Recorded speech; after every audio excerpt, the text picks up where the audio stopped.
আল্লাহর কাছে এমনই দোয়া ভাইয়ের করতাম যে এমন কথাগুলো একটু ব্যবসা শুনুন, যেটা আমার এমন বারাকা কথাগুলো থাকবে যেটা আমার খুব কখনো সুন্দর মোটিভেশনাল। দান সদকা করতেও কোনো অনীহা আসবে না, আর হচ্ছে আমার আমল প্রত্যেকটা আখলাকেও গুরুত্বপূর্ণ কথা বলছেন ত্রুটি না হয়, এবং এরকম এটি ব্যাপার। উনি এটাই অনুসরণ করেন। বরকত রাখে আল্লাহ, তাই আল্লাহ তার পূর্ণের ব্যবসা খুব বরকত। সুন্দর কারণ বরকত রেখেছেন। মোটামুটি আলহামদুলিল্লাহ প্রতিদিন 20,000 মাশাআল্লাহ। 15,000 কোনো ঠিক নাই। আল্লাহ আমার যেরকম রিজিক রাখে ওরকমই হয়, কখনো বেশি হয় কখনো কম হয়, এরকমই।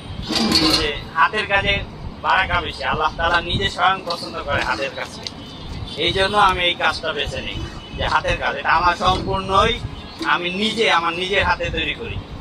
একদম ডাইল, তারপর তার হচ্ছে বানানোর ধরনগুলো কি সুন্দর, গম আর রান্না তো দেখে মনে হচ্ছে সবকিছুই আমার এটা খুব হাতে। যখন আমি মজাদার ব্যবসা হবে। শুরু করি তখন হচ্ছে মাশাআল্লাহ, আমার ভাইয়ের বেশি পুঁজি ব্যবসা ছিল আরো না, বরকত পুঁজি দান ধরতে করুক গেলে আল্লাহ। ছিলই না।